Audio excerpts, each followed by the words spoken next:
Hi everyone, hope you're doing well from wherever you're watching this channel, depending on your time zone. Now, there are photos I saw my friends sharing in some of the WhatsApp groups, whereby William Ruto went back to visit his primary school in Kamagut, that's Kamagut Primary, in Tarubo, Uasin Gishu County, where he went for the nursery and primary education. And if you look at those photos, they are showing the dilapidated state of that school. Cracks everywhere, old building, and that's where Ruto went for his primary education. Remember, Ruto has been a member of parliament, he has been a deputy president, he has been a minister, and now the president. But that is the state of that school where he went. Now, I followed the story and I discovered that M-Pesa Foundation had just decided to help in renovating the primary school and putting up a modern junior and secondary school units. So ile kazi kubwa Ruto alikuwa ameenda huko, it was to go and launch the project. Hii sio project ya serikali, private sector. And we want to look deeper into that, really understand why so. But before we go deep into that event from Kamagut Primary, I have a story from a needy family that I would like to listen to, and where necessary, you can offer your help. I have never done this, but I am pushed to try this one also on this Punchline, though I know you guys on this platform, you have been so grateful and helpful to me. So I tried to reach out to one of the needy families, and I discovered that there are some issues that actually need some help. We have a family whereby they lost their dad, and that was the only breadwinner, and this was a single parent family. So we have a student in the family. Now he was in Form 3, now going to Form 4 this year. But there's the issue to do with the school fees. So you find out that the sister, who is also just still young, has now to struggle to try and get some money, maybe for food, and at the same time try and pay school fees. So there is actually financial constraint, and there is a need, it's a really a needy situation, whereby now this boy has, the only hope he has is to finish Form 4, but there's no money. So it is my humble request that if you are touched, you can help in whichever way, please, you can do so. So I'm going to place my M-Pesa number here, and then you can send us whatever you can, and we will make sure that he's back in school, and I will share with you the progress after we will manage to have a breakthrough. Now his name is Martin Agalomba. I think, do you have something you can tell them about yourself, just to express yourself that you can understand the story I'm talking about? Yes, hello. I'm Martin Agalomba, a student at Chavogere Secondary School.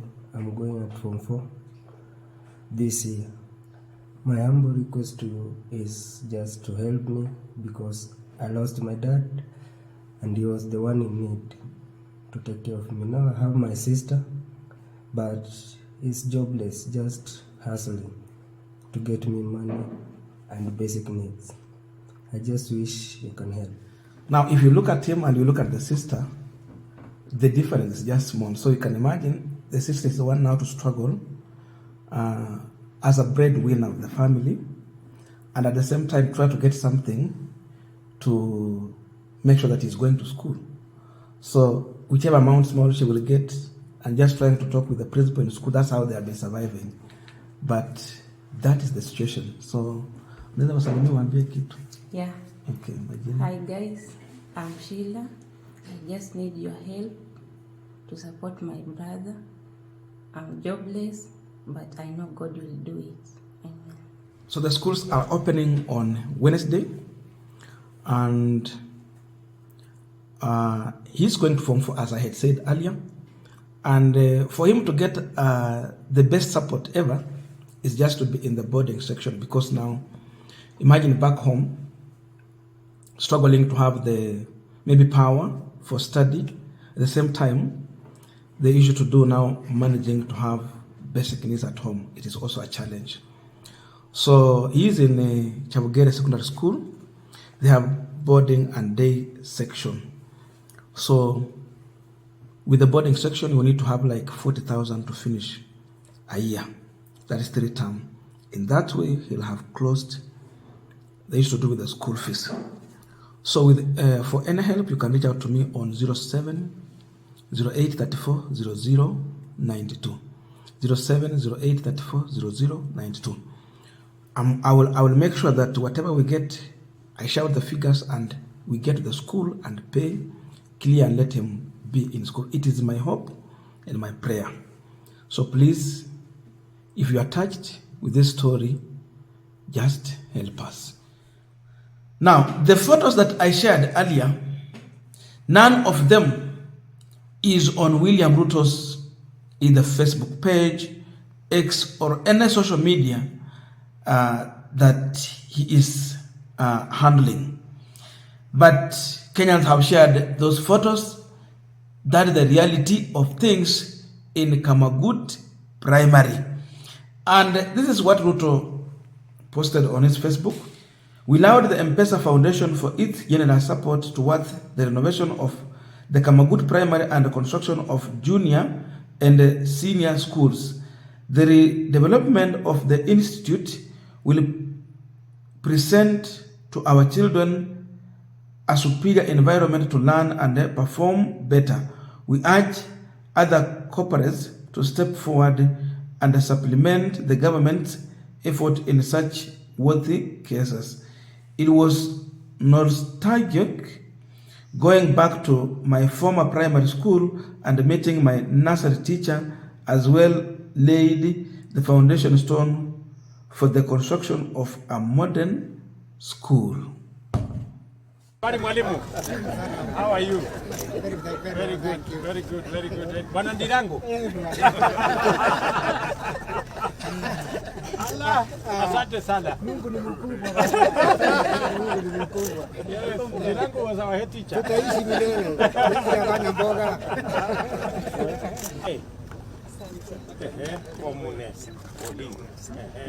Very good, very good. Chamgei, mwalimu yamune. Karara. Chamgei. Omune. Karara. Mwalimu, habari ya Busia? Bana Ouma. Hizo za watisha. Lakini ulituchapa sana wewe. And now you are the president. Tukumbuke. Haya. Sawa. Mwalimu Stureh did very good. Very good. Hello, how are you? Bwana Julius.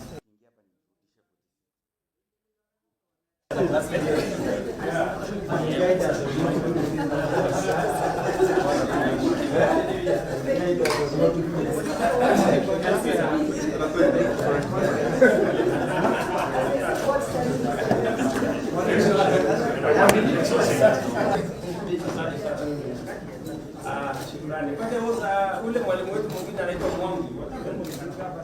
The head teacher of this business.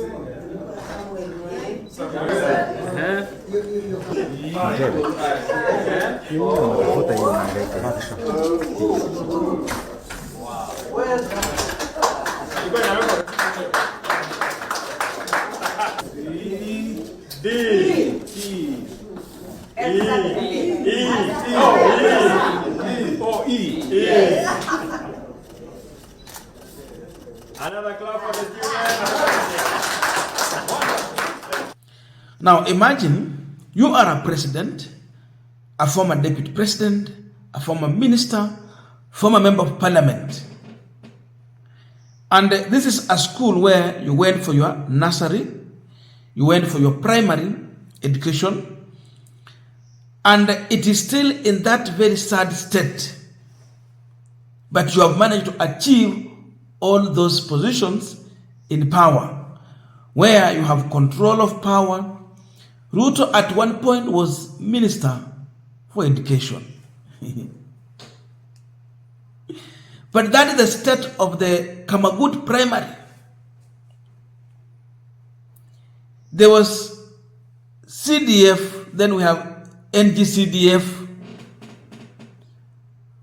and he has had a big say.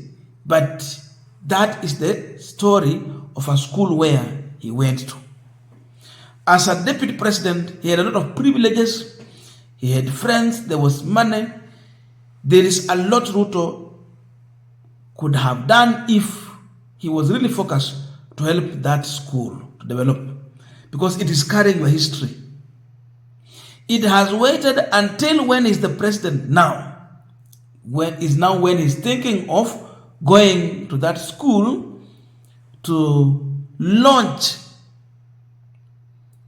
the construction of, now they want to improve because they're putting there junior secondary and then senior secondary. And now renovating the primary. But he's not going there to put in any money from the government or from his own money. Because we have people who just get through, they prosper, but they still use their own money to do something, what they refer to as giving back to society. You just go and put up a school, a church, a road, any facility to help people. But he has never thought of that. Na hiyo ni shule yenye alisoma mwenyewe. So, M-Pesa Foundation saw a problem, and they decided that they are going to solve this problem. And when they made that decision, Ruto want to ride on that to go and launch that project. Why not leave for the Safaricom CEO to come and launch it? Now he's the one who want to lay the foundation stone. Take credit where you did not sow. Sasa ameenda tu huko. Kazi yake kubwa ni kwenda kulaunch. Sasa watu wa area wajue ya kwamba he's back and he has come back with goodies.